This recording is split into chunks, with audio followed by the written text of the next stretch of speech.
Turn around, Daddy. Say something. Love you, darling. Love you to the children. To the children. Oh, and we're going to spend a month with Lovely. just a month with those babies of ours who are so tiny and they're all growing up. You love them, don't you, Daddy? I do love them, darling. I do. And I love you, darling. Love you, Annie.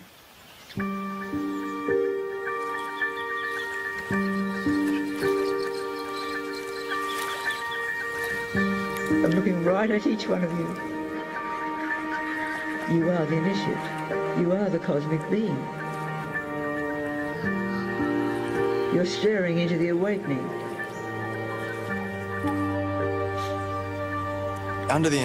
Sous l'influence du LSD, tante Anne avait eu une vision. Elle devait recueillir plein d'enfants dès la naissance, car un jour, la Troisième Guerre mondiale allait survenir, ou bien un enchaînement de catastrophes naturelles. Et la majeure partie de l'humanité allait mourir.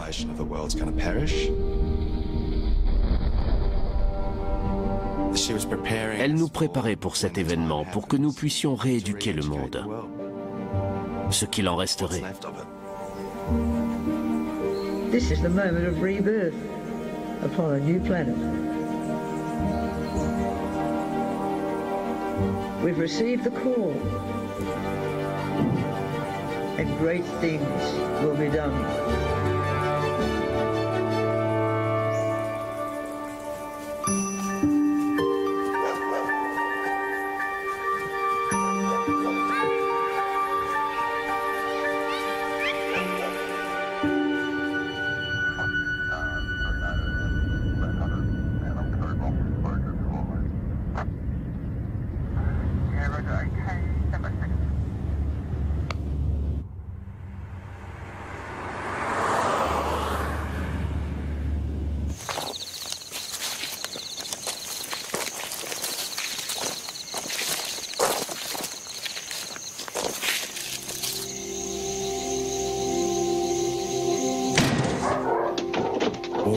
Soudain, la porte s'ouvre violemment.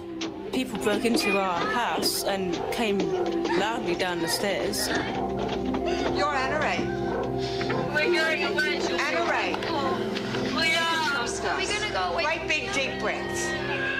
Good girl. Je suis allée dans ma chambre pour prendre des affaires. Je voyais bien ce qui se passait. Okay, everybody, I'll explain to you what's going to happen. We realize it's very, very stressful for you. I want you kids to believe Sarah and Anna. They wouldn't lie to you. Well, investigations are still underway into a religious sect in Victoria known as the Family. At the weekend, 6 children were seized from a property owned by the sect at Lake Eildon, about 2 hours from Melbourne. 5 of the children have appeared in a Melbourne Children's Court under care and protection applications. Children stolen at birth, brainwashed, beaten, even given mind-altering drugs like LSD. The list of abuses at the family's isolated retreat near Melbourne goes on. C'était le chaos complet. Les affaires d'oncle Bill, les papiers de tante Anne, tout ce qui pouvait être détruit l'a été. The children have said that we told them not to talk to policemen or put a bag over their head and take them away. But there was no intent for evil whatsoever. It was only for good.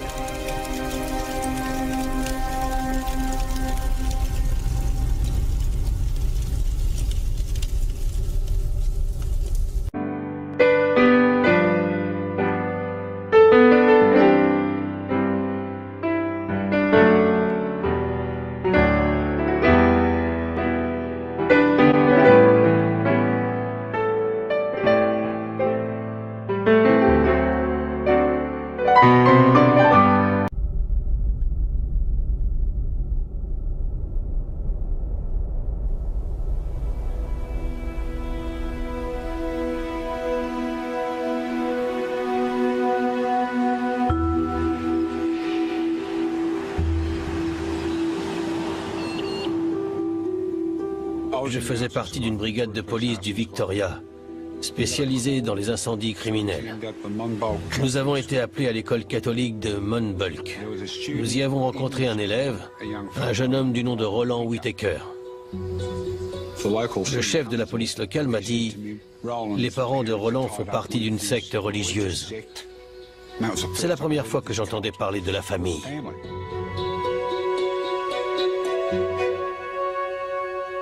Ses premiers mots ont été « N'allez pas vous impliquer.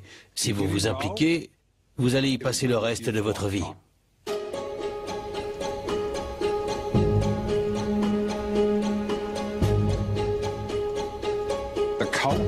La secte avait été fondée dans les années 60 à Ferny Creek, près de Mount Dandenong.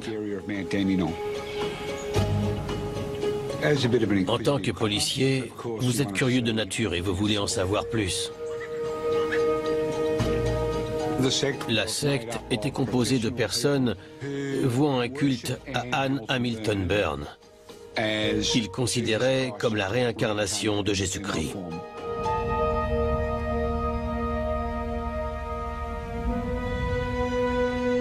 On les soupçonnait d'avoir volé des enfants à la naissance et de donner des drogues dures, comme le LSD, à ces enfants. La secte faisait parfois les gros titres des journaux. Quand les projecteurs étaient sur eux en Australie, ils se barraient en Angleterre. Et quand l'agitation était retombée, ils revenaient en Australie. La paranoïa était omniprésente au sein de la famille. Tout le monde pensait que tout le monde écoutait aux portes, tout le temps. J'étais pétrifié dès que je voyais des gens s'arrêter devant la propriété pour regarder. On avait peur d'être suivi, que les téléphones soient sur écoute. Yeah, everything is locked downstairs.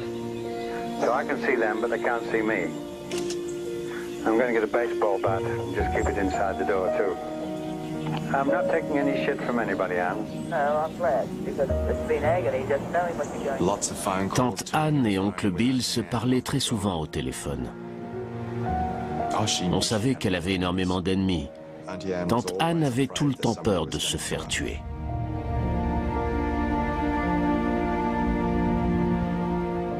À l'époque, la police du Victoria considérait cela comme un problème domestique. Oui, il y a des enfants qui sont peut-être maltraités, mais bon, c'est pour les services sociaux. Ce n'est pas du ressort de la police. Ce n'était pas mon avis. Je n'étais pas d'accord à cause des informations que j'avais pu réunir.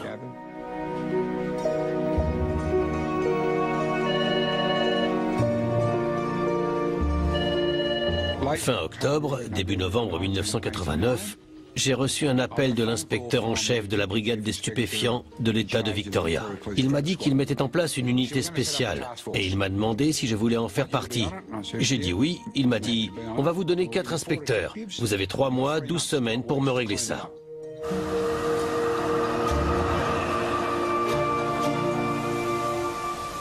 Anne Hamilton Byrne left Australia 12 months ago for New York. Depuis le premier jour, je voulais absolument rencontrer Anne Hamilton Byrne. Mais tout ce que j'avais pour le moment, c'était une interview télévisée. What's this Aryan race business? You're talking about Germany, aren't you? No, we didn't want the children to look alike like the so-called Nazi children they've been labelled. No, I wanted them to look like brothers and sisters, though. I must admit this. I love them. I love them in their little smocks and jeans and the long hair and ribbons. It was beautiful. It was lovely to see. Why did you start to take in the children? Over 21 years, 28 young people went through our hands. Why did you do that? I love children.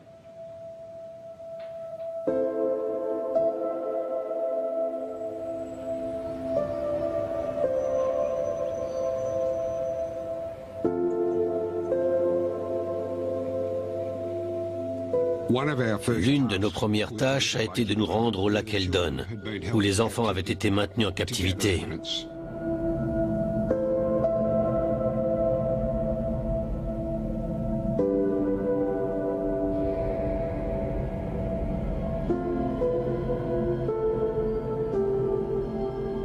C'était un lieu inquiétant.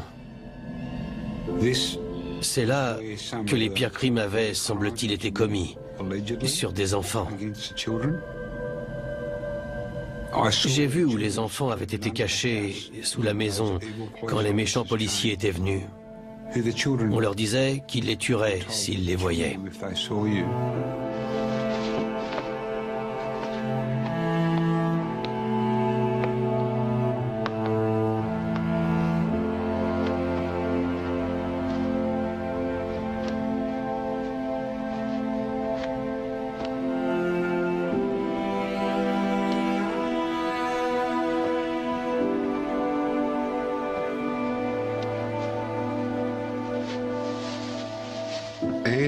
Anne avait parlé de 28 enfants, mais nous n'avions connaissance que de 14 ou 15. Ça signifiait qu'il y en avait au moins 13 ou 14 dont nous ignorions l'identité.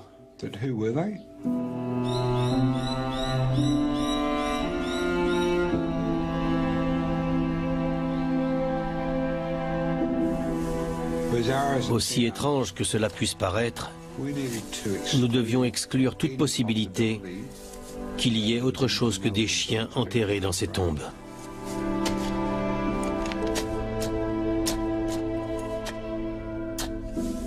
Et Dieu merci, nous avons pu le faire.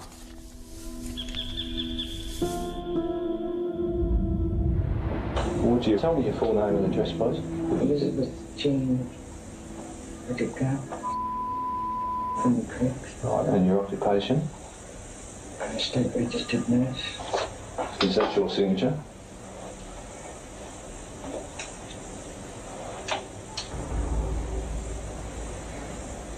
No comment. Sorry? No comment. Do you recognise that document? It's a photostat document of an original. No comment. Maman s'occupait des enfants au lac Eildon 2 semaines par mois. Mon premier souvenir, c'est maman qui m'emmène au lac Eildon. Je savais que j'allais vivre là-bas. Je devais avoir 2 ans ou 2 ans et demi. Je me revois dire « Oh maman, regarde tous les mimosas ». C'était magnifique. C'est mon premier souvenir de la secte. Je me suis retrouvé avec tous les autres enfants. On a grandi avec Anne et Bill. C'était nos parents. Et puis il y avait les enfants de passage. C'étaient les enfants des autres membres de la secte. Soit ils restaient juste pour un week-end, soit ils venaient passer jusqu'à 2 ans avec nous. Au maximum, je dirais qu'il y a eu 28 enfants en même temps au lac Eildon. Nous avions tous les cheveux blonds décolorés. Pas tous en fait. Certains étaient roux parce que tante Anne était naturellement rousse. On portait des vêtements très chics, façon famille royale. Du velours, des jolis souliers. Tout devait être immaculé et identique. L'idée, c'était de nous convaincre que nous étions tous frères et sœurs. Quand on allait se promener, les tantes venaient toujours avec nous. Elles devaient avoir peur qu'on s'enfuit. En promenade, on regardait vers les maisons des gens. On était très curieux de savoir ce qu'ils faisaient. On se demandait s'ils mangeaient la même chose que nous. Et si ce n'était pas le cas, qu'est-ce qu'ils mangeaient? Nous n'étions pas encouragés à interagir avec les autres gens. En fait, c'était nous et eux. Nous étions distincts du reste du monde.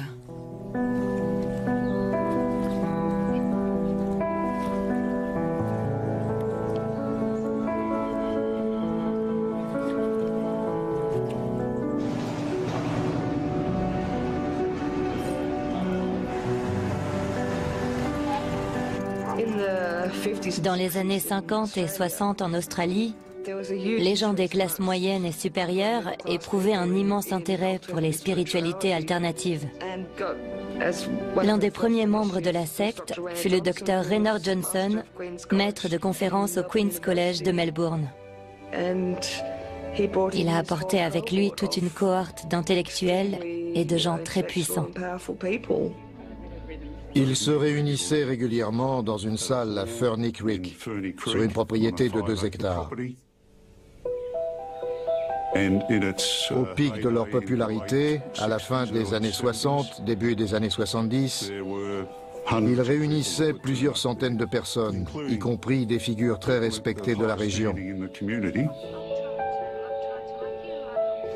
Personne n'arrivait à voir au-delà de ce vernis de respectabilité. Quand papa et maman revenaient de l'étranger, c'est là en général qu'ils nous filmaient parce qu'évidemment, on était tous très contents de les voir. Nous donnions une belle représentation. Les films sont un excellent moyen de propagande. Je suis sûre que c'était destiné à convaincre les gens dont Anne souhaitait qu'ils rejoignent la secte. Comment ne pas vouloir y prendre part? Ça semblait idyllique. Vous affamez les enfants, mais soudain, vous voulez tous les réunir pour un film. Donc vous leur dites juste qu'ils auront du chocolat. Et voilà, vous avez une famille heureuse. Le projet d'Anne visait à leur amélioration exclusivement. Beaucoup de ces enfants étaient indésirables et avaient de nombreux problèmes mentaux et physiques quand Anne les a recueillis. Ils ont été soignés et réintégrés. Nous ne nous considérions pas comme une secte, ça aurait été ridicule. Il s'agissait d'une immersion très progressive vers de nouvelles valeurs. Il faut garder à l'esprit que cette femme avait un charisme exceptionnel. Dans l'Antiquité, on racontait que des enchantresses étaient capables de vous réduire en esclavage d'un seul regard. Anne avait cette sorte de pouvoir. Tous les hommes étaient fous d'elle. Bill a été totalement envoûté. Totalement envoûté. Elle est forte, elle a du pouvoir. Ravissante, belle, adorable. Des yeux qui pénétraient votre âme.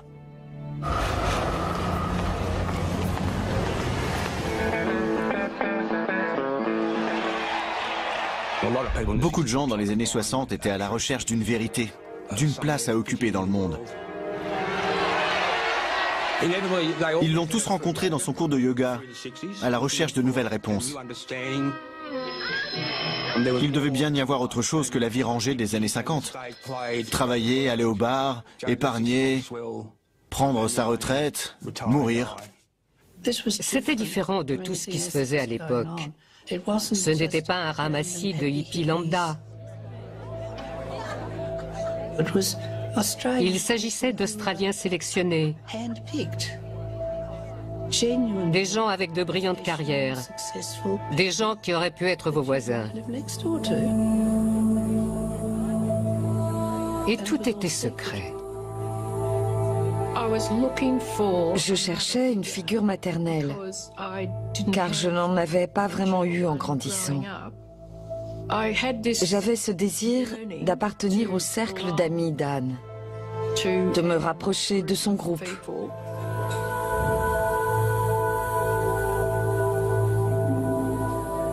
Si je pouvais me rapprocher d'elle, j'aurais trouvé ma place dans le monde. Je suis juif et j'étais très intéressé par la culture indienne. J'ai rencontré le Maharishi en 1967, juste après qu'il a rencontré les Beatles. Je voulais trouver Dieu. Et c'est Anne qui m'attendait.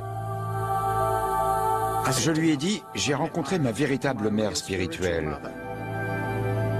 Je n'arrive pas à être concentré et équilibré si je n'ai pas vu Anne dans la journée. Donc, c'est presque tous les jours. Anne personnifiait cette image idéalisée de la mère. C'était la mère parfaite, la mère de toutes les mères. I had been teaching yoga quietly because that was my master's last utterance. I had to start it. That was divine orders. That was my mission. That was the divine vision. My master transcended all the limitations of the humanoid. He used to escape from his body and he'd make his way through the different worlds of intense light and beyond, and he proved that death is only an appearance, an illusion that everybody can overcome.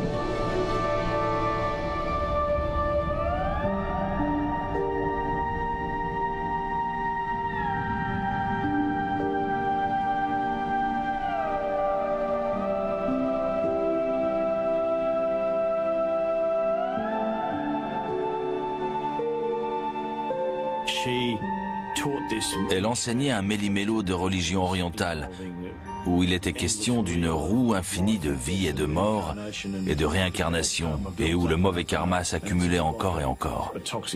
C'est comme ces pays qui ont une dette toxique. Elle est tellement énorme que quelqu'un doit l'annuler pour qu'il puisse s'en sortir. Elle annulait cette dette pour vous. Elle remettait votre karma à zéro lors d'une cérémonie d'initiation. Le seul karma dont vous aviez à vous soucier ensuite, c'était d'accomplir ce pourquoi vous étiez né. On nous a appris que nous avions eu des millions de vies. Et tante Anne nous a promis que ce serait la dernière, si nous restions à ses côtés. Une seule règle, faire absolument tout ce qu'elle vous disait.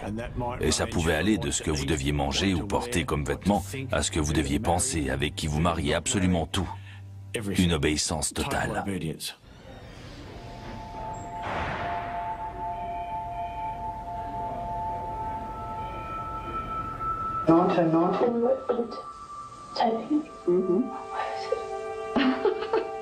Here. Oh, right. Let's see. Yeah. It's difficult with dates because our life was sort of, we're brought up in such a stultifying sort of daily routine. Every day was the same, every weekend was the same. On nous réveillait vers 5h30 du matin pour une séance de hatha yoga et de méditation. Ensuite, on préparait la chambre des garçons pour la classe. On poussait les lits, on sortait les livres, les tables, les chaises. Il y avait un tableau noir au fond. 7 jours par semaine, 52 semaines par an. Une assiette de légumes au déjeuner, la même chose au dîner. On faisait le plein de vitamines. Notre entraînement nous plaçait au-dessus du commun des mortels. Anne pensait que des ovnis viendraient. C'était l'une des justifications de cette discipline rigoureuse.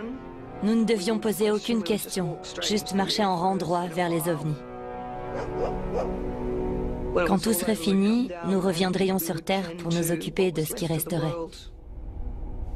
À Eldon, tout était très régenté, mais en même temps très imprévisible. Les règles pouvaient changer, mais vous ne le saviez pas avant de les avoir enfreintes. Ça rendait la situation plus dangereuse. On ne peut pas se protéger quand on ne sait pas ce qui peut attirer des ennuis. The aunties used many different sticks and other weapons to administer beltings. The Black Freecorn came as one of the most feared. On les appelait les tantes. C'était les personnes qui s'occupaient de nous. Malheureusement, notre relation avec les tantes était si catastrophique que j'en suis venue à les voir, elles et tous les adultes, comme des personnes très dangereuses à éviter. Il y avait une règle d'1 mètre de long. C'était l'arme d'Elizabeth Whittaker. Je me souviens d'une nuit, il faisait chaud et elle nous avait allumé le ventilateur. Plus tard, comme elle avait oublié de le débrancher, on a pu le rallumer. Quand elle s'est réveillée, il était allumé et elle a demandé qui avait fait ça. Elle était folle de rage. Elle a donné des coups de règle dans tous les sens. On s'en prenait sur la tête, sur les côtes. Elle avait totalement perdu les pédales. Elle a sorti une canne et a commencé à me frapper sur la tête et les épaules. Je me suis levée. J'essayais de me protéger et en contournant la table, j'ai trébuché. Il y avait un gros tuyau qui allait du sol au plafond. Je me suis recroquevillée contre ce tuyau et les coups continuaient de pleuvoir. Elle n'arrêtait pas de me frapper, encore et encore.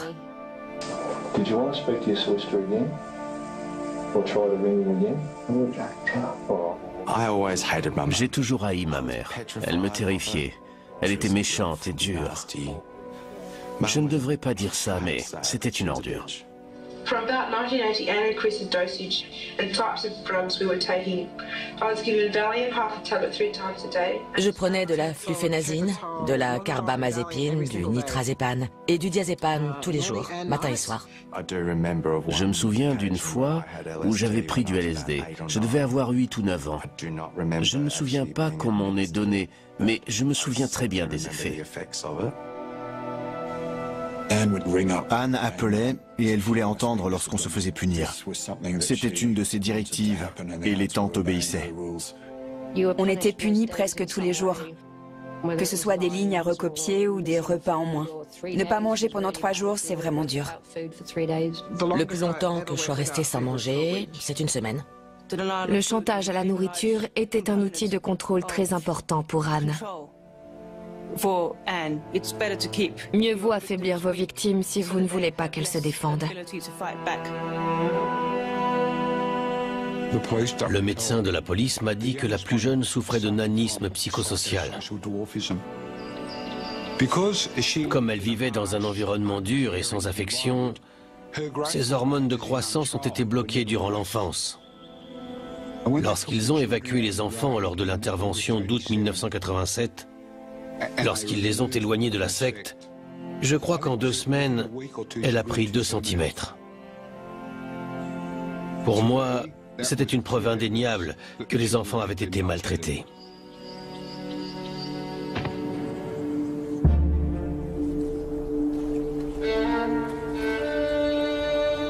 On appelait cet endroit le camp de concentration. Il fallait s'organiser pour obtenir ce dont on avait besoin pour survivre. Si Anne parvenait à nous diviser et à nous monter les uns contre les autres, c'était à son avantage. Si des liens se créaient entre nous, elle les brisait volontairement. Beaucoup d'entre nous pensaient qu'elle pouvait lire nos pensées. Si quelqu'un faisait une bêtise et ne se dénonçait pas, tout le monde était puni. Si je découvrais le coupable, je le dénonçais. Ce genre de truc vous rend très impopulaire. Personne n'aime les rapporteurs.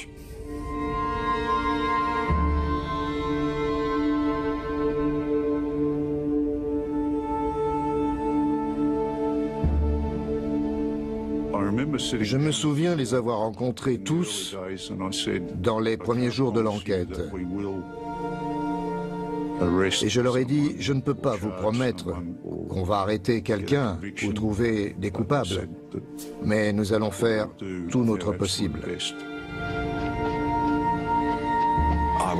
J'étais en fait un des moins sages. Je pense que c'est l'une des raisons pour lesquelles oncle Bill m'a demandé de partir. J'étais totalement effondré. C'était ma famille.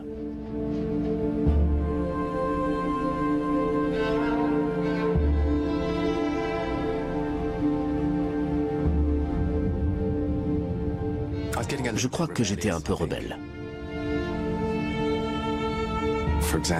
Par exemple, je coupais les freins dans les voitures des gens.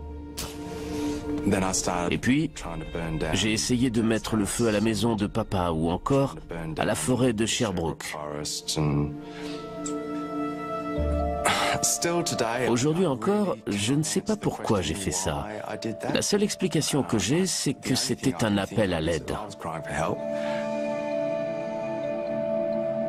Tante Anne m'a demandé de partir en Angleterre. Elle a dit à papa et maman, envoyez-le loin de l'Australie, maintenant.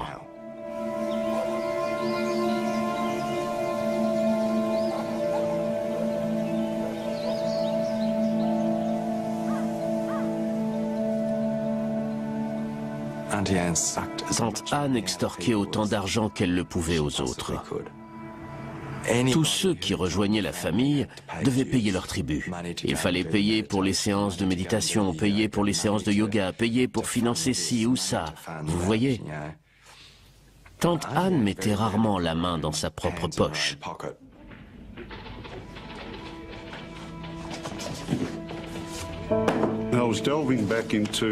Je me suis plongé dans l'histoire de la secte et j'ai découvert l'existence d'une émission télévisée réalisée par un journaliste du nom de Phil de Montigny.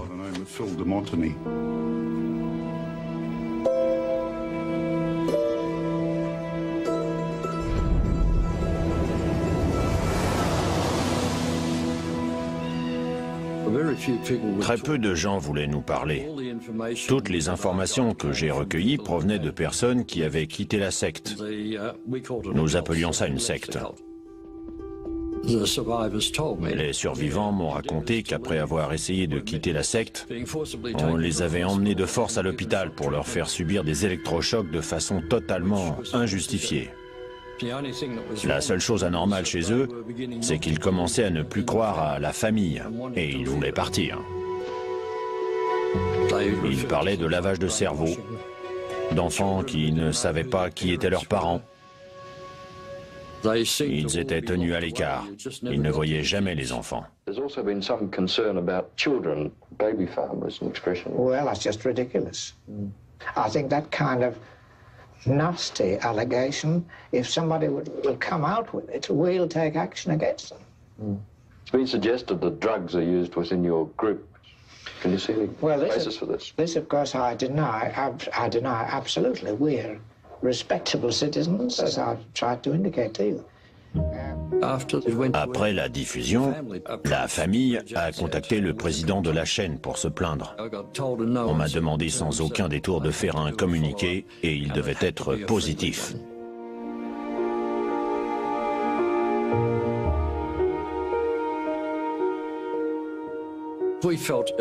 Nous estimions qu'il y avait assez d'éléments pour justifier une enquête pour maltraitance d'enfants.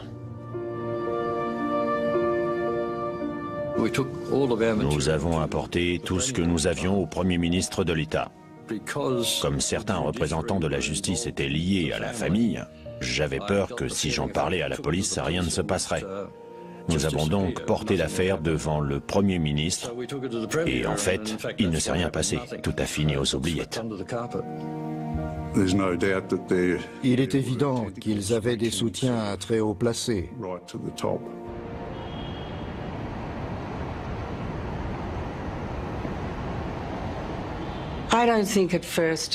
Je crois qu'au départ, personne au sein des autorités n'a véritablement mesuré la complexité de la secte. Ils pensaient peut-être faire face à une affaire de maltraitance, ce qui était le cas, mais je ne pense pas qu'ils aient compris tout ce qu'il y avait derrière. Mary Moore's my name, Dr. McKay. I'm wondering if you've got any comment to make now about what happened to the children. Elle était entourée d'un tel secret, ses disciples étaient prêts à tout pour la protéger. You know what happened to those children. You know everything that happened. Je ne pense pas que la police avait les moyens au début de l'enquête pour la retrouver. On a entendu dire qu'elle était à Hawaï. Pour moi, il était grand temps qu'elle réponde à nos questions.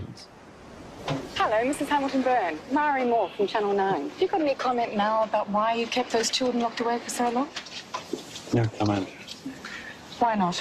They weren't locked away. They weren't locked away. You don't call keeping Lake Eildon for those years. Can you explain to me why you treated the children like you did? And Bill, if you'd like to give explanations as to your involvement in why the children were locked away. Nothing to say to you. You locked and you stole the children? Stole. You stole them from sect members? Got doctors to organize the adoption? This is absolutely corrupt. Ces enfants avaient été volés et les adoptions avaient été organisées par des membres de la secte haut placés dans les services sociaux. C'était un véritable scandale.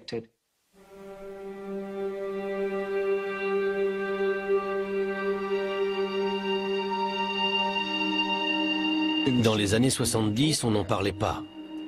Des femmes célibataires, des jeunes filles de 16 ou 17 ans tombaient enceintes. Et on ne les voyait plus pendant plusieurs mois. Et puis elles réapparaissaient. Elles reprenaient leur vie normale. Elles avaient terminé leur grossesse. Personne ne savait qu'elles avaient accouché. Mais l'enfant avait été donné.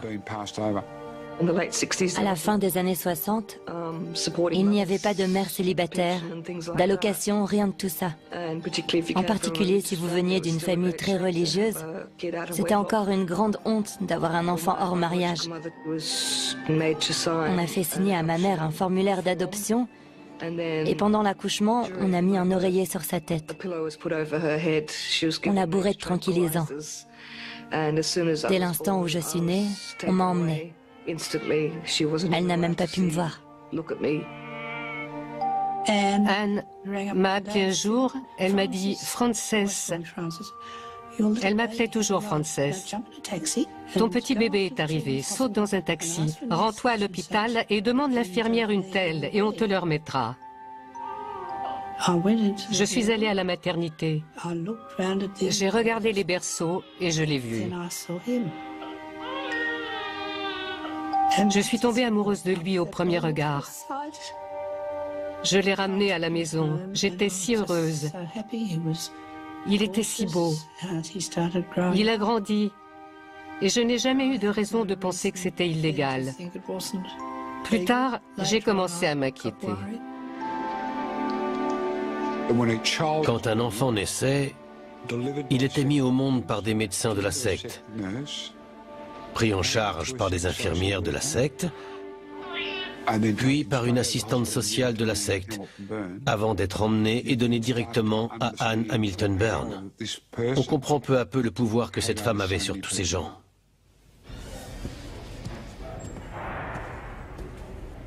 The reason why you're here today is just to talk to me about a religious sect called the Family? Yes, Lex. And why would that be? I was in the sect from 1971 until September 1985, 13 years. Okay, no worries.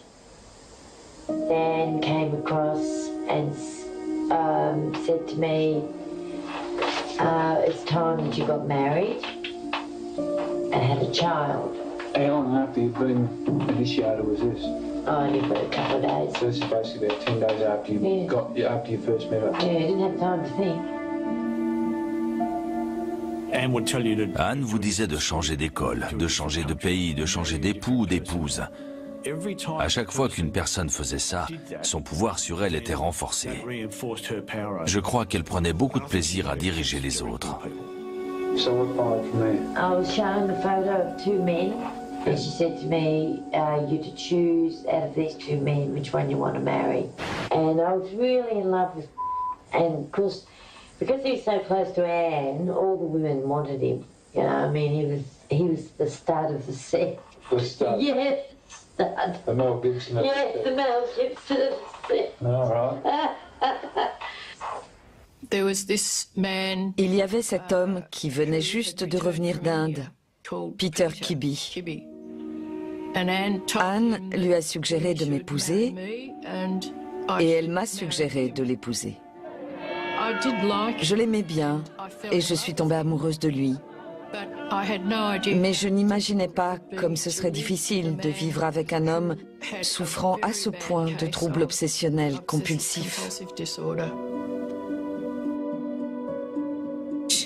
Un jour, elle m'a regardée et elle a dit « Pourquoi tu n'admets pas que ton mariage est fini? Pourquoi tu ne rentres pas chez toi pour laisser un petit mot qui dirait « Tout est fini » Elle a totalement anéanti la structure de ma vie. As soon as I conceived David, she said, "It's no longer for you. You, in a past life, killed his family, so he's allowed to do what he likes to you. So he can treat you as he likes." And so he was told to treat me badly. To thy last supper, let me allow to stay, O Son of God, for neither have I betrayed any secrets of mine enemies, nor have I given thee the kiss of Judas. But like a thief I pray unto thee. Oh, remember me, O Lord, as I enter into thy glorious kingdom. In the name of the Father, the Son. Anne disait à tout le monde qu'elle avait certains pouvoirs. Elle jetait des malédictions aux gens. Si quelqu'un faisait quelque chose qui ne lui plaisait pas, elle avait des petits bacs à glaçons dans lesquels elle mettait les noms des gens avant de les mettre au congélateur. Tous les policiers qui essayaient de nous aider, elle mettait leur nom dans la glace. And what would happen if their names were in the ice? She would do something evil to them and they would suddenly fall sick. The only person that could save them would be her. The fact is that the enormous majority of people do not want this knowledge. The fact is, they'd like to see me dead. Anne m'a jeté une malédiction parce que je l'ai trahi. J'ai trahi la devise de la secte, invisible, inaudible, inconnue. Et j'ai osé dire à la police ce qui était arrivé aux autres enfants. Quand je l'ai trahi, je suis devenue Judas. Tout Messie doit avoir un Judas, je suppose. What effect would that have, having a curse? I thought that I was going to die because I'd done the statement. How did you believe you'd die? By what means? I don't know.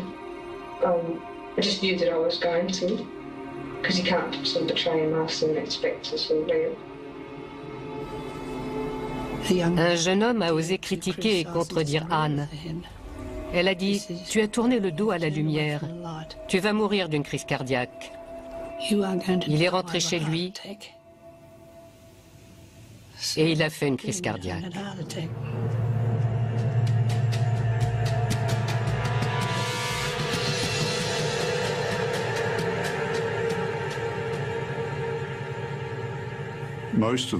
La plupart des membres de la secte ont été emmenés dans un hôpital psychiatrique à Kew, près de Melbourne, où on leur a administré du LSD et de la psilocybine, un autre hallucinogène. Le propriétaire de New Haven est devenu membre de la secte. C'est là qu'Anne s'est mise à utiliser l'hôpital comme base de recrutement. Ces gens qui avaient traversé une expérience traumatisante venaient dans cet hôpital privé car c'était discret. Personne n'était au courant. Une fois là-bas, on leur donnait du LSD.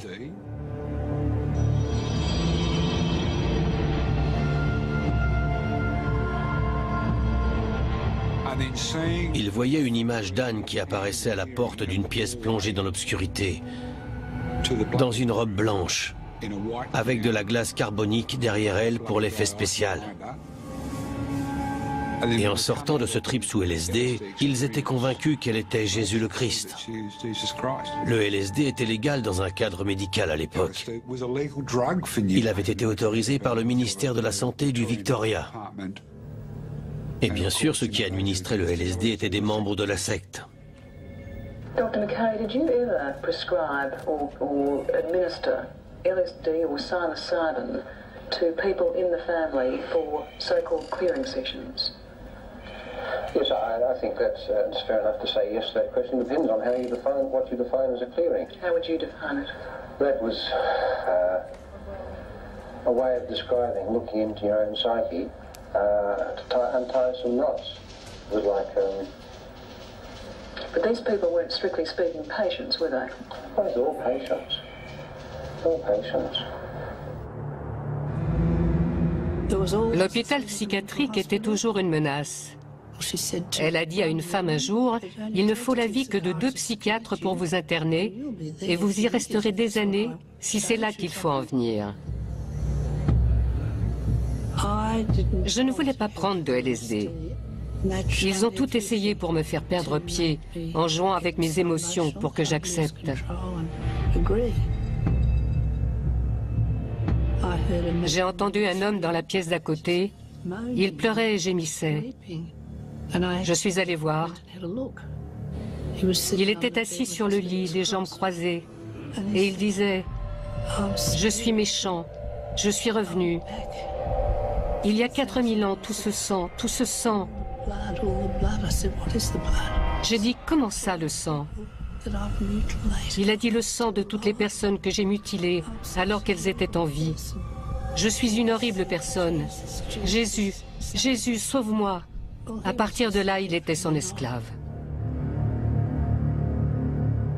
Mon père, Howard Whittaker, voulait trouver un médium pour l'aider à utiliser le LSD et d'autres drogues hallucinogènes pour soigner les malades mentaux. Il a été voir son vieil ami Raynor Johnson qui connaissait Anne Hamilton Byrne et c'est comme ça qu'ils se sont rencontrés. C'est mon père qui m'a donné la drogue. Anne était là, c'est elle qui donnait les instructions. Quelques minutes après, une demi-heure peut-être, le monde est devenu fou.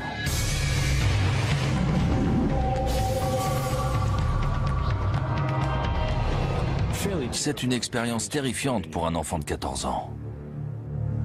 I went out to England in September or October 1984. My whole life changed in 1984.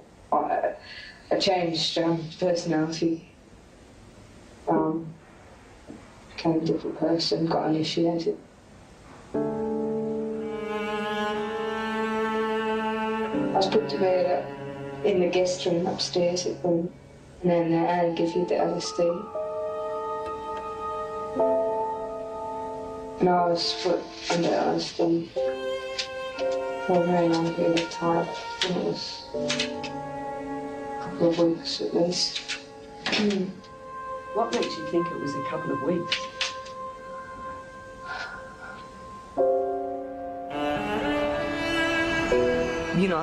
Je pouvais quand même suivre les journées et les nuits en écoutant le bruit des couverts en bas. quand il préparait les repas. Elle venait me voir environ toutes les 12 heures pour m'en redonner parce que ça ne faisait plus effet. Elle vous posait des questions sur vos pensées sexuelles, sur vos désirs sexuels, sur vos fantasmes, sur ce que vous aimiez, ce que vous n'aimiez pas. Est-ce que vous aviez été nourri au sein ou pas? Est-ce que vous étiez un homosexuel ou pas? Elle m'a murmuré, « Qui est Jésus ?» Cette pensée a résonné dans ma tête et dans la pièce pendant un moment. Et je lui ai dit, « Vous êtes Jésus. » Et elle a dit, « C'est ça, David, c'est ça. Tu as toujours su que j'étais Jésus. » Cela m'a été confirmé plus tard par mon père, Howard. Il a dit, « Oui, c'est elle le prophète. » On m'a bien fait comprendre que si j'en parlais à quelqu'un, je finirais chez les fous à New Haven.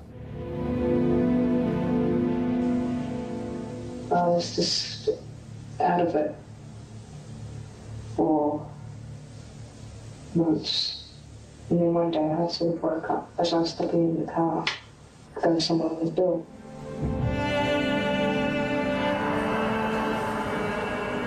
And I said, what month is it? So it was near Christmas and I'd gone over there in September. Je suis tombée dans une sorte d'état psychotique.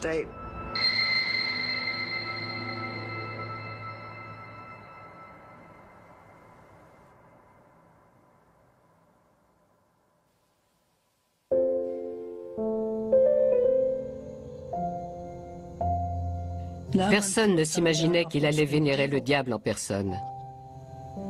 Les gens ont l'habitude de se représenter le diable sous les traits de la laideur. C'est le contraire. Il est magnifique et tous les moyens sont bons, même l'amour, pour arriver à ses fins, pour exercer son pouvoir. That's beautiful. Come on. No, that's really beautiful, that, honey. Beautiful boy. Stay like that for a while. That's beautiful. She was lovely to me and kind. Something that my mother had never been, you know. Who was this? Anne. Beautiful boys. For the children. Oh, how lovely. I'd never had so much love poured on me, really, you know, because I was an incest child and I just had never experienced love. Elle ne donnait pas son amour, elle l'offrait avant de le reprendre. C'est comme ça qu'elle a fait faire à ses pauvres tantes des choses horribles à tous ses enfants. Elle les a brisés psychologiquement.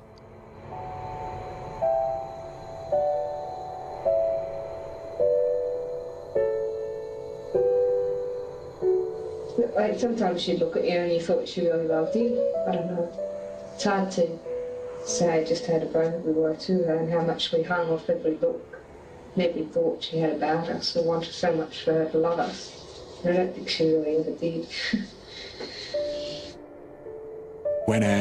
Quand Anne et Bill étaient là, ils nous punissaient sévèrement. Ce sont des souvenirs terrifiants. J'étais une petite fille à son papa. C'était mon héros. Mais il faisait des choses terribles. Quand il s'énervait et qu'il se mettait à frapper quelqu'un, c'était ultra violent. C'était horrible. Sarah a été rouée de coups.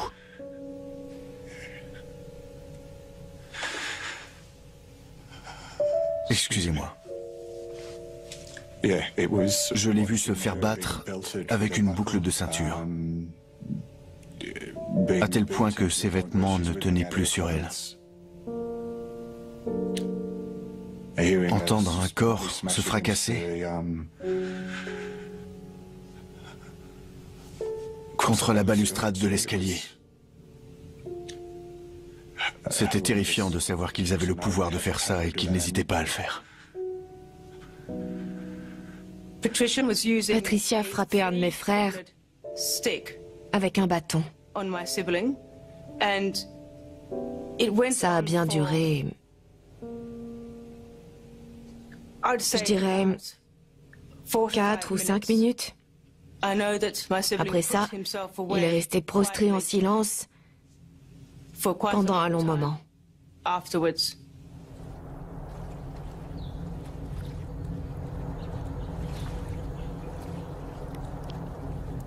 C'est comme si une nouvelle personne avait été créée par cette expérience.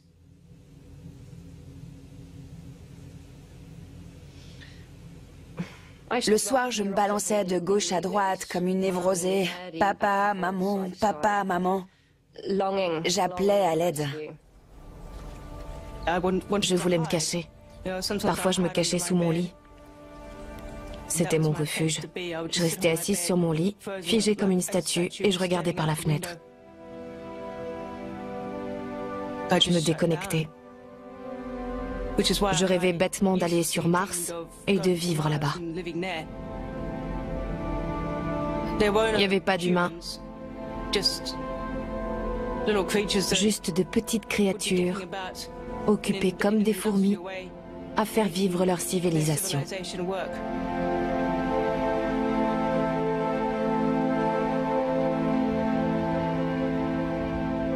Parfois, je piégeais ma chatte dans ma chambre et je la jetais dans tous les sens. Et puis, la colère s'en allait. Et je la tenais dans mes bras en pleurant. Et je disais, je suis désolée, je suis désolée. Personne n'a jamais rien entendu. Personne n'est venu me demander, ça va, qu'est-ce qui se passe, pourquoi tu as fait ça? Je ne voulais pas faire de mal à cette chatte. Je ne me disais pas soudain, tiens, je vais faire mal au chat. Ça explosait tout seul.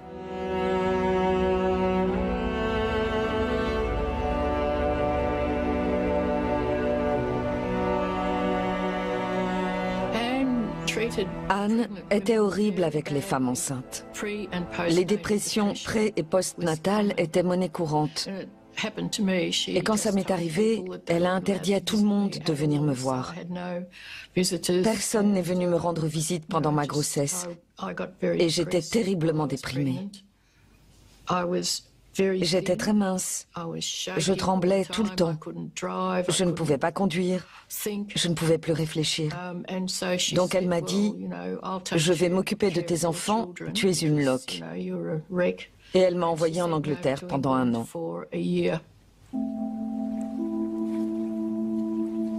Les garçons ont été envoyés à Eildon et les conséquences ont été catastrophiques.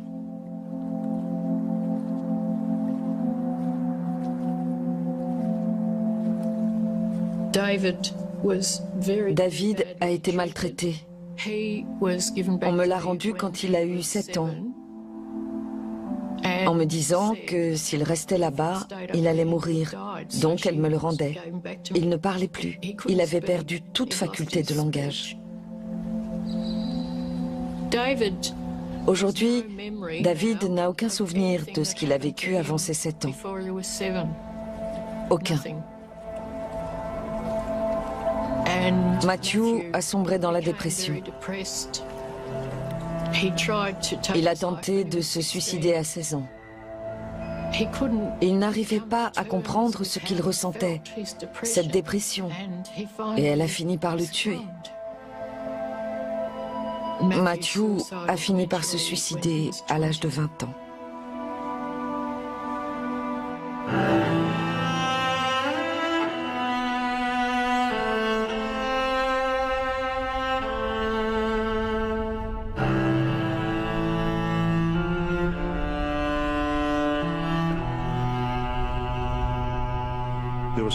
Il y a eu tellement de gens affectés de différentes façons par ce groupe.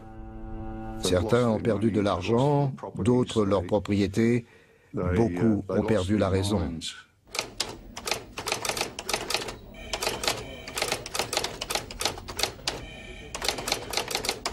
J'ai soumis un rapport détaillé en suggérant la tenue d'une commission dans laquelle un grand nombre de ces personnes pourraient venir témoigner et nous donner des preuves. Mais cette suggestion a été rejetée. Je ne pense pas que ce rapport ait été plus loin que le bureau de mes supérieurs directs.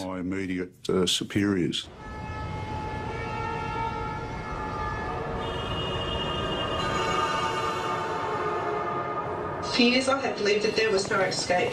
I had been brought up to fear and expect the worst of the outside world. I had been taught that police and other outsiders would hurt us. Quand je me suis enfuie, ça a été très dur, parce qu'on ne nous avait rien appris sur le monde extérieur. Je ne savais même pas traverser une rue. Je me souviens être allée à la banque pour leur demander si je pouvais emprunter $50 pour m'acheter des vêtements. Ils ont dû me prendre pour une cinglée. Je pense que personne ne savait vraiment quoi faire. C'était la première fois qu'ils étaient face à un groupe de X enfants issus d'un environnement totalement clos et qu'il fallait réadapter au monde. Je suis devenu pupille de la nation. J'ai galéré, j'ai raté mon bac, j'ai trouvé un boulot, je me suis fait virer. J'étais suicidaire, dépressif, j'étais en manque d'amour. À la recherche de cet amour, on peut pousser les mauvaises portes. J'ai dû faire très attention à ne pas me retrouver dans une autre secte. J'ai fait plusieurs séjours en hôpital psychiatrique parce que je voulais me suicider. C'était répugnant. Parfois, la colère était telle que j'étais là. Je tournais en rond chez moi en me disant « J'arrive pas à me calmer, j'arrive pas à me calmer » parce que je ne savais pas comment faire. Et je hurlais vers le sol. Et je me disais « Comment c'est possible d'exprimer autant de colère ?» I feel as though Anne and the other members of the sect stole my childhood. I resent not being allowed to go to a normal school and not being allowed to form normal relationships. Do you want to stop for a while, or do you want to keep trying to go? I'll keep going. En grandissant, les enfants ont tendance à ne retenir que les mauvaises expériences, mais ils oublient les moments merveilleux où ils étaient tous assis à table, où ils chantaient dans une chorale. Je ne sais pas s'ils ont envie de survivre dans la vie. Ils sont lancés sur une trajectoire de victimes qui ne va nulle part, et leur carburant, c'est cette victimisation.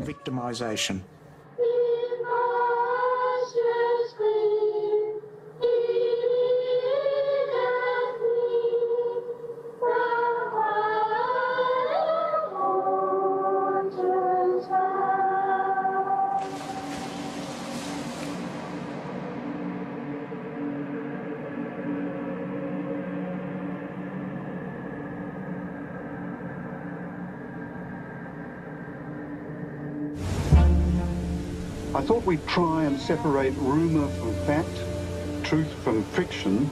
I'm not sure whether the main players in the drama are able to give it to us. How many did you actually adopt? How many are your natural children? Altogether was 8, I think. 8, you see. But there were 8 or 9. And you got 8 this morning we're counting about, weren't we? And it was almost like cheaper by the dozen, you know. We never told them they weren't ours.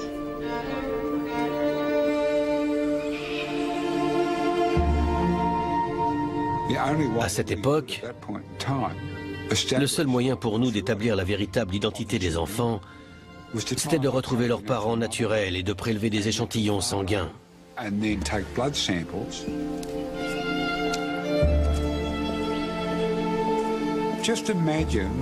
Vous imaginez demander à une femme, vous vous souvenez d'avoir accouché? En telle année, est-ce que vous vous rappelez avoir accouché? Dans certains cas, nous faisions ressurgir des souvenirs douloureux.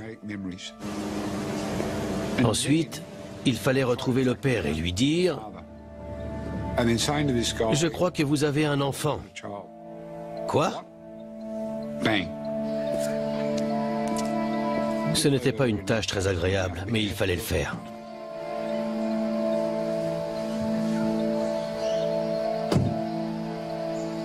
Nous étions tous des enfants sans identité. Nous ne connaissions pas nos parents. Nos identités avaient été façonnées par une seule personne pour son propre bénéfice. Mon père était le fils de Bill. Bill n'était donc pas mon père, mais mon grand-père. Mes parents se sont rencontrés à New Haven, à l'hôpital psychiatrique. Papa a considéré qu'il n'était pas capable de s'occuper de moi. Bien sûr, Bill a dit qu'il pouvait s'en charger.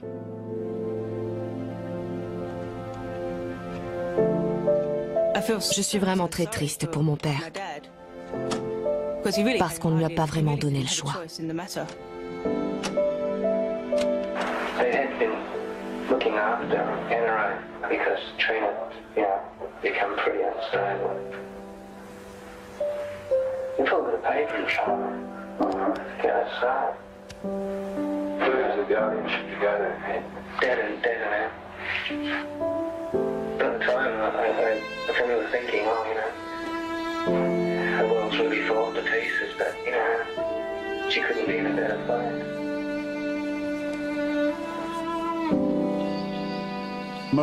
Tout au long de ma carrière, j'ai réussi le plus souvent à oublier mon travail quand je rentrais chez moi. Avec cette affaire, je n'ai pas pu. Ma femme a fini par s'impliquer, mes enfants aussi. C'est comme si ces enfants faisaient partie de notre famille. Je me souviens de ce moment surréaliste à 15 ans où j'ai appris que Anne n'était pas ma mère. Mais qui l'était? Imaginez que vous gagnez au loto. Là, c'était l'opposé. Ma mère était Tante Joy.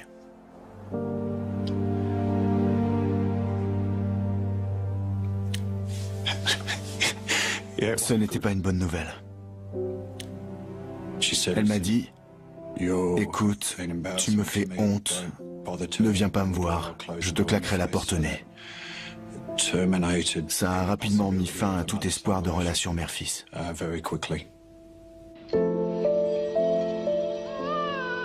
Je suis né au Royal Women's Hospital de Melbourne.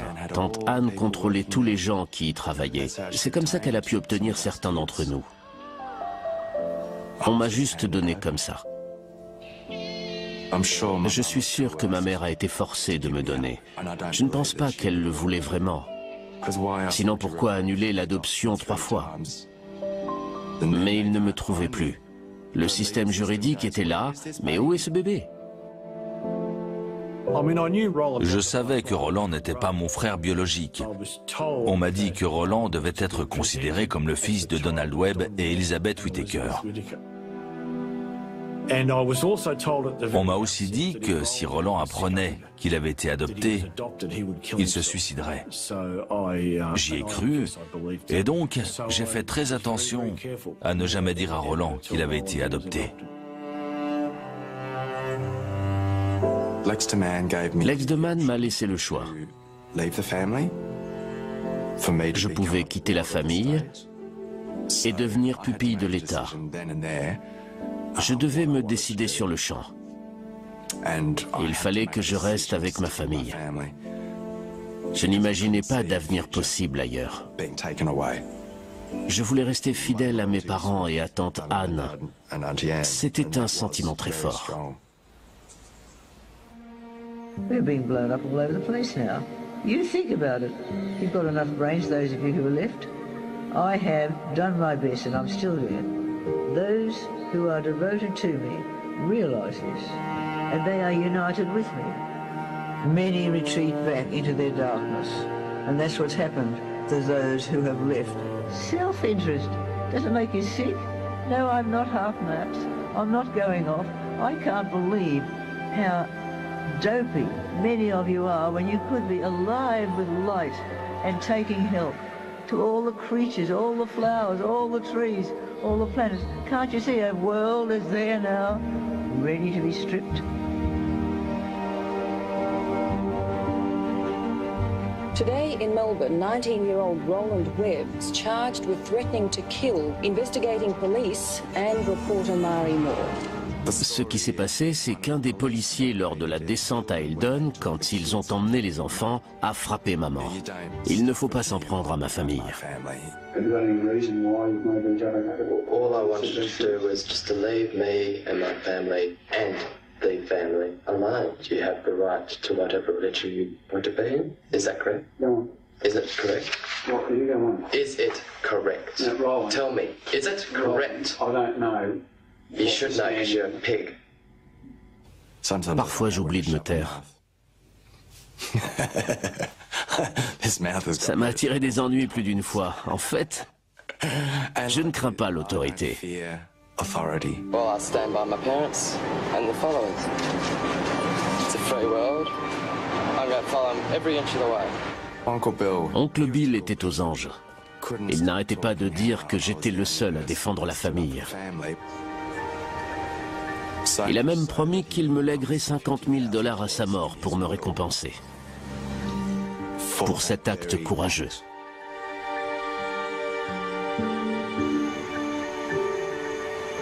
Je me souviens qu'à l'époque, beaucoup de mes amis en dehors de la police s'inquiétaient pour ma santé. Ce n'est pas un boulot avec des horaires fixes. Votre cerveau ne s'arrête jamais. Qu'est-ce que je vais faire maintenant? Comment va ce témoin que je viens d'interroger? On rencontre des gens qui ont souffert d'un traumatisme émotionnel intense. Quand vous écoutez leurs terribles témoignages, c'est éprouvant. Parfois, au sein de notre groupe de travail, on se trouvait face à des supérieurs qui ne comprenaient pas l'impact que ça pouvait avoir. Ça faisait partie de la culture de l'époque. Vous êtes inspecteur de police, vous n'êtes pas une mauviette, passez à autre chose. Je me souviens d'un policier qui a demandé à me voir. C'était un grand costaud. On s'est installé dans une pièce en privé. Il m'a regardé dans les yeux et il m'a dit « Ce qui est arrivé à ces enfants me donne des cauchemars ».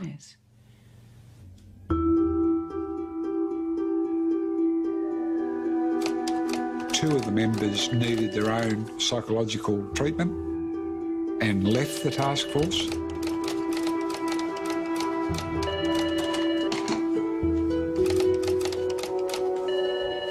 It was frustrating and it was a bit... C'était très frustrant et un peu déprimant. Nous nous trouvions face à ces jeunes gens incroyables et nous ne pouvions pas faire tout ce que nous aurions voulu faire pour eux. Il y aurait dû y avoir une commission royale. Ce fut une période très difficile pour moi.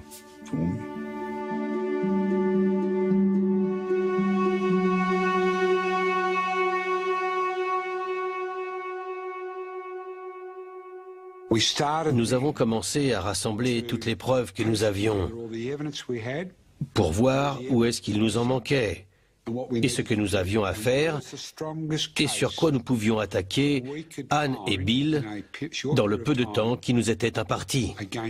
Il y avait tellement d'histoires étranges à son sujet que nous avons dû creuser pour trouver la vérité. Ça fait partie de la traque. Savoir à qui exactement on a affaire. Je ne connaissais rien de son passé avant que les infos soient rendues publiques à la fin des années 80. Je ne savais pas que tante Anne avait un autre nom, Evelyn, je crois.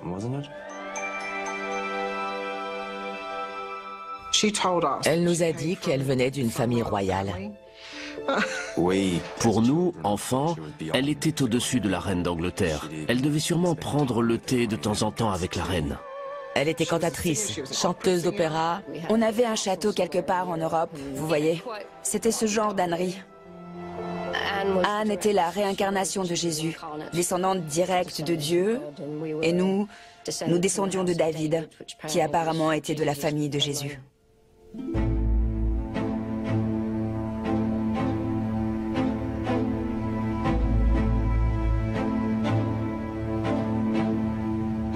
Plus vieux, nous avons découvert qu'elle était la fille d'un cheminot et que sa mère avait été internée en hôpital psychiatrique. C'était d'une immense tristesse. Je pense qu'elle essayait de créer l'image d'une vie parfaite, d'une famille parfaite, quelque chose qu'elle n'avait pas eu. Le père était souvent absent. Anne a été placée à l'orphelinat de Brighton plusieurs fois. Elle venait d'un milieu très pauvre et elle se retrouvait dans cette banlieue riche où elle voyait passer des enfants privilégiés qui se rendaient dans leurs écoles privées. Je pense qu'elle se disait qu'elle les rejoindrait un jour.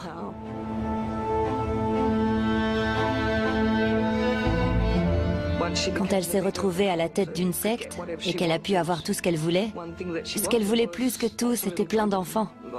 Plein d'enfants parfaits, dans leurs habits parfaits, avec leurs cheveux blonds parfaits. I made her pregnancy clothes. No, well, tell us about a pregnancy clothes. Yes. It's all right. It was one style, right? It was, I can actually draw, if you've got a piece of paper, I'll draw you. Just explain it to me. Yeah, well, it went on a yoke, very full sleeves.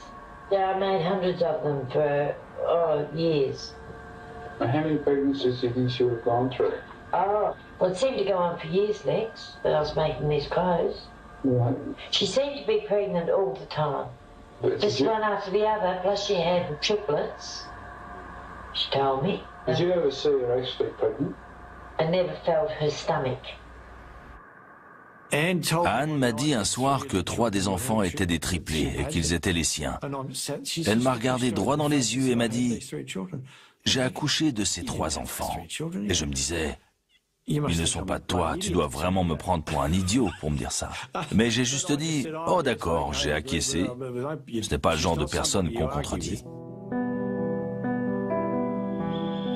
Étant donné l'âge d'Anne Hamilton Byrne, ça ne pouvait pas être ses enfants.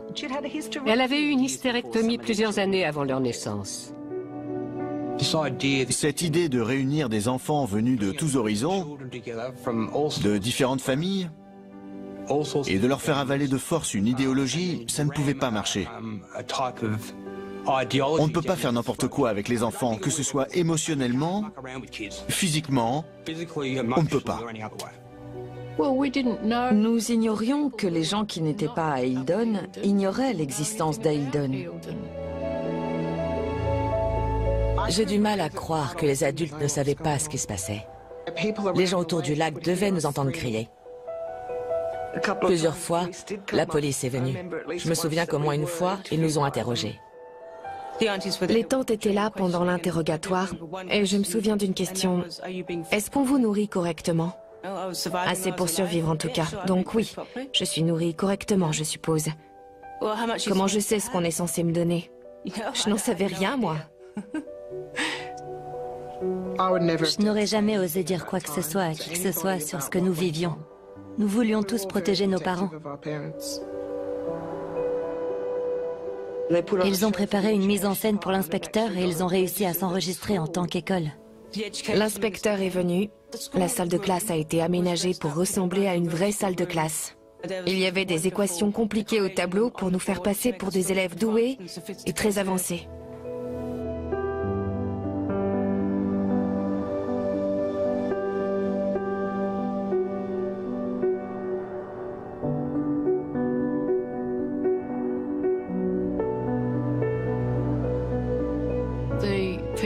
Les gens là-bas s'étaient convaincus que ce qu'ils faisaient était, à long terme, bon pour les enfants. Des gens très puissants ne souhaitaient pas qu'on parle de cet endroit. Et même ceux qui avaient quitté la secte et qui étaient au courant n'ont pas osé parler de peur des représailles d'Anne. Rien n'a bougé avant que je finisse par m'enfuir et que je raconte tout à la police. You say it was an experiment which has failed. It wasn't an experiment, nor has what happened failed. If you consider what those children were or who they were when they were babies. You have to see them. They were write-offs, they were cabbages, they were destined for institutions.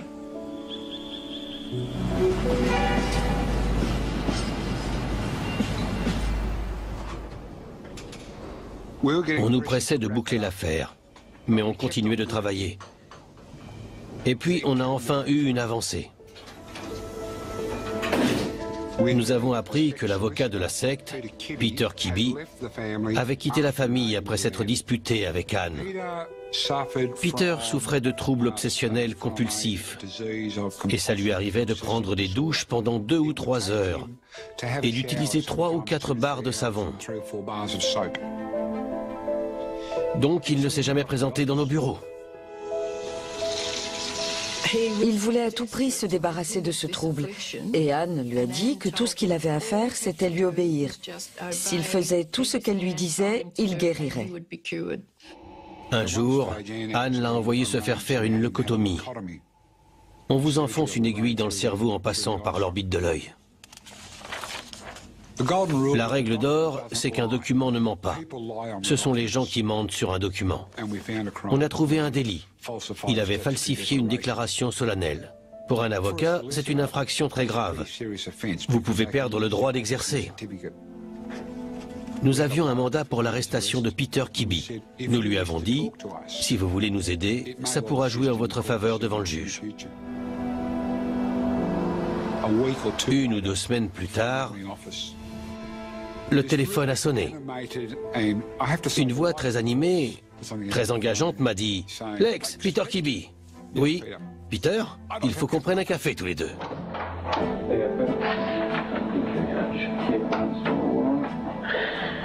Il s'en voulait tellement de ce que sa vie était devenue qu'il n'a montré aucune retenue. I've been shown 3 photocopied documents pertaining to the company's return for the years 1983, 84 and 85. I saw Anne sign her name as Fiona McDonald and also as M. Sullivan on numerous occasions. But Elizabeth was carrying 10,000 in cash under her skirt. This was a relation to purchase of Broome Farm. In 1972, my wife's father died and left Barbara about 120,000. My young man suggested to Barbara that she give her the money as being... Peter était notre ticket d'entrée. Peter s'est mis à préciser et à confirmer les achats de propriété, le traitement réservé aux enfants. Il a brisé la loi du silence de la secte. Je vois Peter comme quelqu'un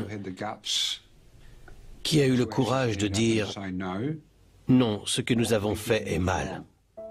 I've been shown a legal document number 60610, which pertains to the appointment of Anne Hamilton Bird as the legal guardian of Kelly. She had physical custody or control of the child and was to change the name of the child to Hamilton Bird. Anne avait informé les autorités de Nouvelle-Zélande en disant « Désolé, j'ai donné naissance à des triplés, mais je vous avais dit que c'était des jumeaux. J'en ai oublié un. » Et ils ont accepté ces explications. Bien sûr, Peter s'est chargé de toute la paperasse.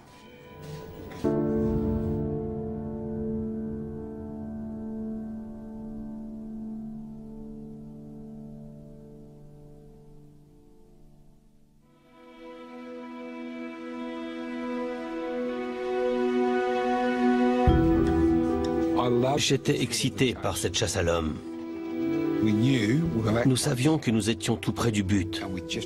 Il fallait juste qu'on ramène Bill et Anne en Australie.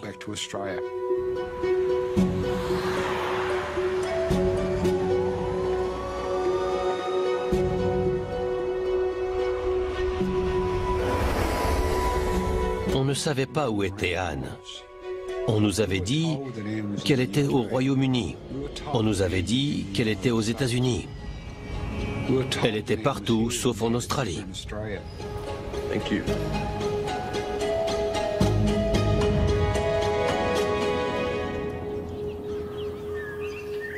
J'ai reçu un message par téléscripteur. Lex m'a appelé et a éclairé pas mal de zones d'ombre. Il était véritablement en mission, déterminé à réparer une terrible injustice.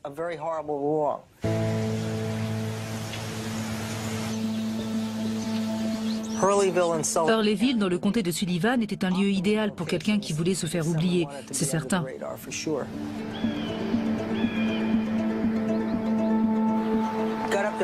Je suis arrivé au petit matin pour accompagner le facteur dans sa tournée. Dans ce genre de communauté, le facteur est généralement au courant de tout.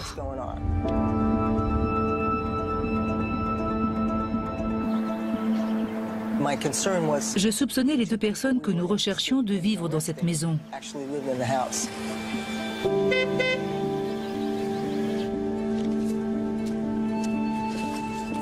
Le jackpot aurait été qu'une de ces deux personnes sorte prendre le courrier pendant que j'étais là. Mais ce ne fut pas le cas.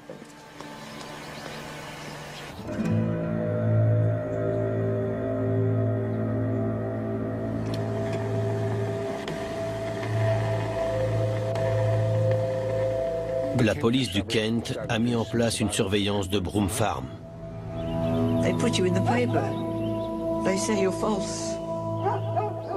Nous voulions qu'ils sachent qu'on les observait, qu'on les surveillait.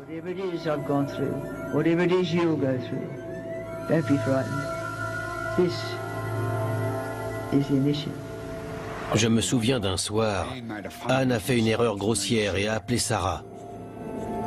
Sarah est venue nous voir et nous a dit « Je crois qu'elle est aux États-Unis ».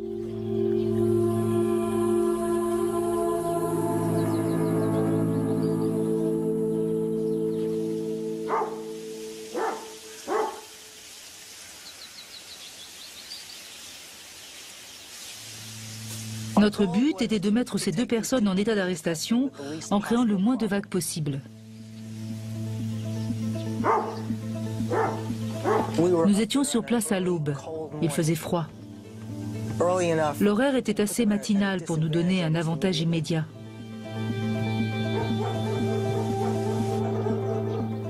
Bill a ouvert la porte. Anne est arrivée rapidement. Je lui répétais « Il faut y aller, dépêchez-vous ».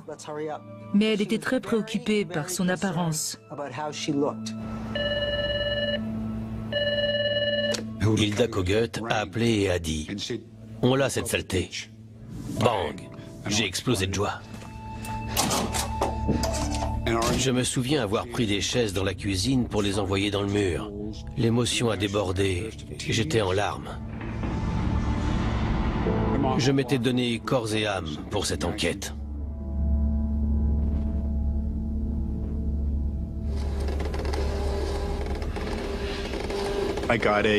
J'ai reçu un appel de l'agent spécial Kogut m'informant que les deux personnes avaient été arrêtées dans les Catskills et qu'il fallait préparer leur arrivée au tribunal. Anne Hamilton Byrne and her husband William were arrested at their home in upstate New York. Birds are being held in a state prison. Police hope to have the pair extradited to Melbourne State Prison. They plan to make a bail application. Je garde encore une photo d'elle menottée que j'avais découpée dans le journal. Elle était toute décoiffée et ça a dû la rendre malade. J'étais effondré quand ils l'ont mise en prison. Comment pouvait-on faire ça? C'était comme mettre la reine Elisabeth en prison. Anne a été terriblement maltraitée, sans aucun respect, et jetée en prison sur la base de mensonges éhontés. Leurs avocats sont arrivés en force, en demandant qu'ils soient libérés sous caution, arguant qu'ils n'étaient pas un danger pour la société, qu'ils avaient des problèmes de santé.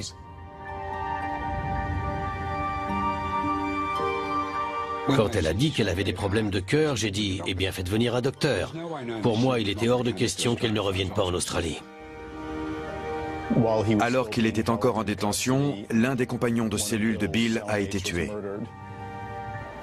Bill a eu peur. Enfin, il s'est exprimé et il a dit « Je n'en peux plus ».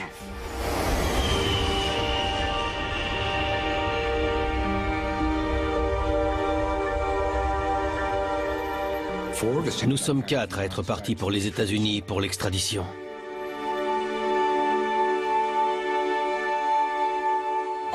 Ce jour-là, je l'ai regardé dans les yeux. Encore aujourd'hui, les larmes me viennent quand j'en parle.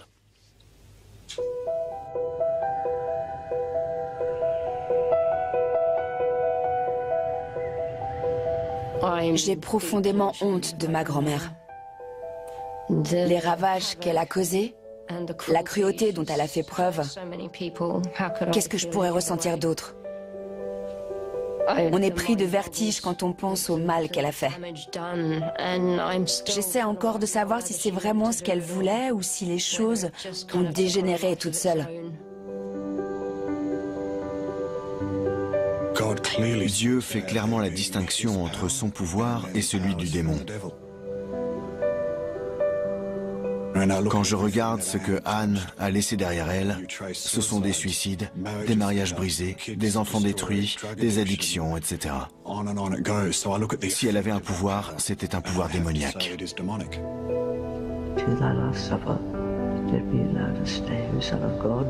For neither have I betrayed any secrets to thine enemies, nor have I given thee the kiss of Judas.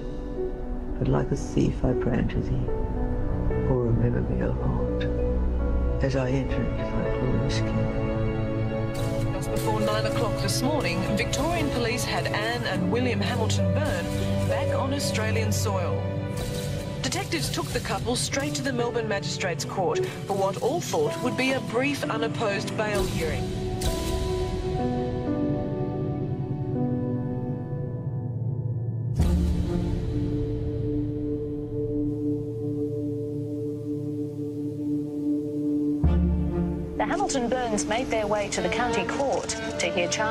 Quand elle a été extradée, c'était un véritable chaos. Je veux dire, je l'aimais plus que tout, mais elle a un don pour s'attirer des ennuis. On ne choisit pas sa famille, et la famille, c'est sacré. Il est dit dans la Bible qu'aucun prophète n'est bien reçu dans sa patrie. Tout ce qui menace le statu quo fait peur, et la société se retourne contre le prophète. Anne and Bill Hamilton Byrne appeared confident when they arrived at court. Their case attracted a huge media contingent. 72-year-old Anne and 71-year-old Bill Hamilton Byrne had pleaded guilty to making... Bien qu'une grande partie de moi ne souhaitait pas la voir souffrir, je voulais que justice soit faite. The founder of the family religious sect and her husband have been spared jail terms for faking documents which claim 3 children were their own. $5,000 fines were imposed on the couple, and outside the court, the Hamilton Byrnes escaped a maximum 5-year jail term and $60,000 fine. They had nothing to say about this. J'étais en colère. Après tout ce travail, le système nous avait trahis. Elle a écopé d'une amende ridicule. Mais nous l'avons ramenée en Australie. Nous l'avons envoyée devant la justice et elle a prononcé, pas nous, elle a prononcé le mot coupable. I'm not going to stand here and bewail the inadequacies of the legal system. I think that goes without saying. What I'm going to say is I'm very glad it's all over. We can get on with living our lives. Ils n'ont pas été en prison pour nous avoir battus et affamés presque tous les jours. Elle n'a rien eu, rien. Nous sommes tous marqués à vie. Que cela se voit ou non, que nous ayons des vies normales ou non, nous avons tous souffert et nous portons tous en nous cette enfance à laquelle nous avons survécu. C'est tout ce qu'on a fait. On a survécu. Il n'y a pas eu de justice. Les enfants sont sortis blessés, eux qui avaient tout dit, tout raconté à la police pour tenter de faire comprendre au public ce qu'ils avaient vécu. Et on leur a fermé la porte au nez en disant on ne peut rien faire. La justice a-t-elle été rendue? A-t-elle dû faire face à toutes les accusations que nous avions réunies? Non. Je vivrai avec ça le restant de mes jours.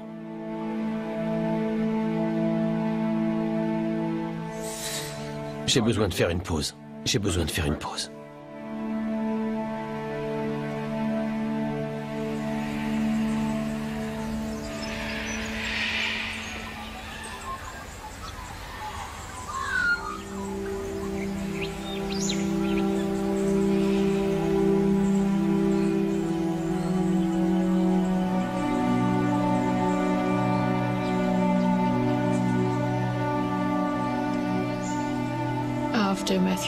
Après la mort de Matthew, mon fils, mon seul moyen de survivre a été de me renfermer complètement. Je ne ressentais plus rien. Je suis restée comme ça assez longtemps. Il m'a fallu des années de psychothérapie pour redevenir une personne relativement ouverte. Quand mes enfants sont nés, je les ai regardés et je ne pouvais pas comprendre comment.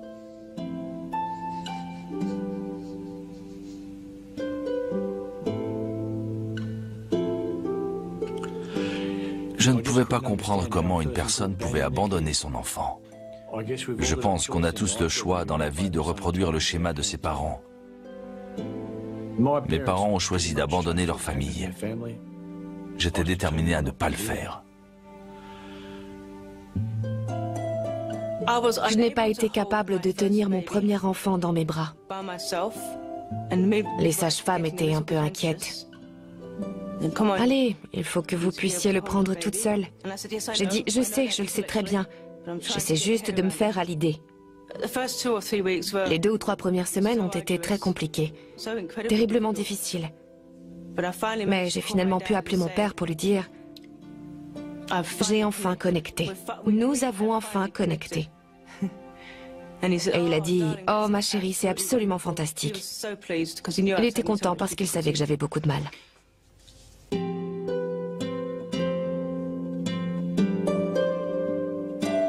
Je me souviens que c'était très difficile d'apprendre à être parent. Je me souviens m'être dit, bon, je ne peux pas te rouer de coups, je ne peux pas te priver de nourriture pendant des jours. Comment je fais pour que tu obéisses? Comment font les gens?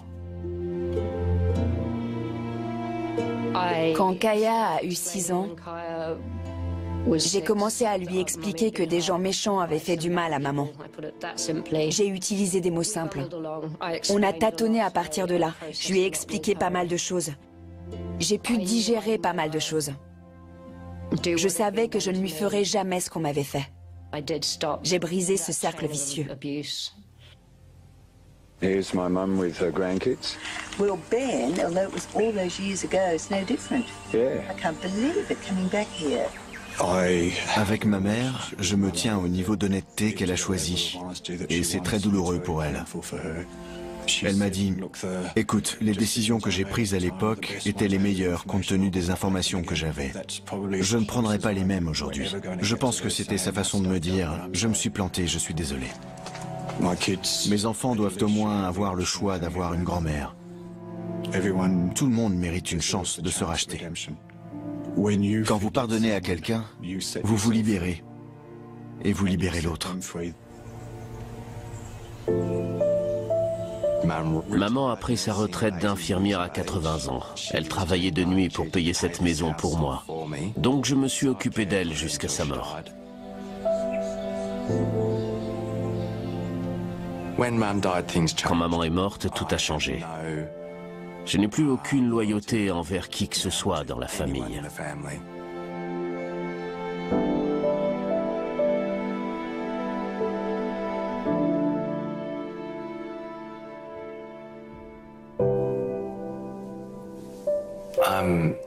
Je suis très nerveux, terrifié même, mais j'ai hâte comme vous ne pouvez pas l'imaginer.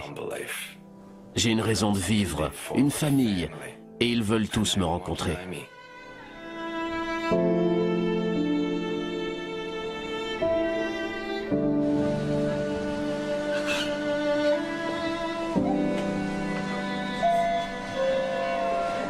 Bonjour. Bonjour, comment tu vas? Oh, j'avais hâte de te voir. Tu es venu, merci. Oh, tu ressembles vraiment à mon frère. Ah oui? Nerveux? Oui. Moi aussi. J'ai du mal à contenir ma joie. Bonjour. Enchanté. Moi, c'est Wendy. Tu es de la famille, c'est sûr, tu nous ressembles.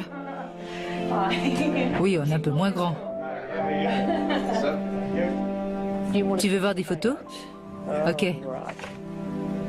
Ta mère?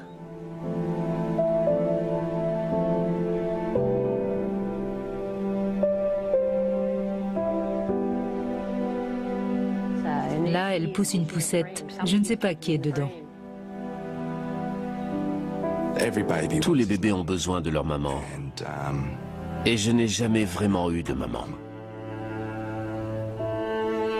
Ce déferlement d'amour, c'est assez soudain. Je n'ai jamais ressenti autant d'amour, surtout de la part de complets inconnus. Car ce sont des inconnus qui m'aiment juste pour qui je suis, alors qu'ils ne me connaissent pas vraiment. Et je ne les connais pas vraiment. Mais il y a un lien plus fort que tout ce que j'ai connu avant.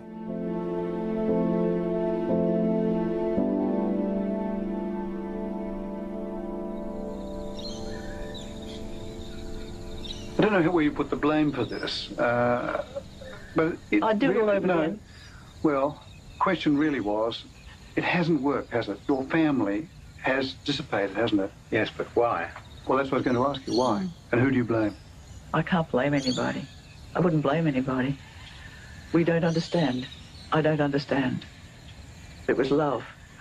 Just love.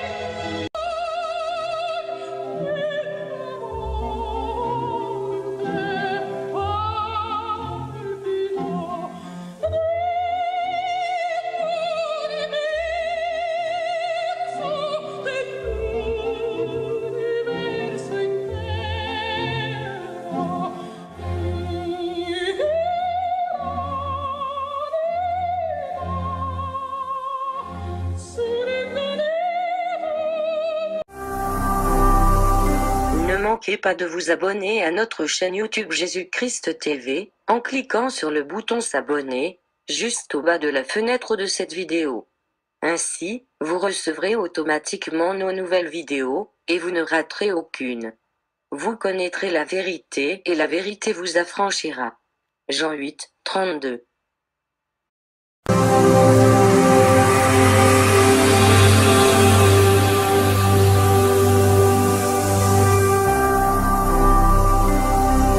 Jésus-Christ TV,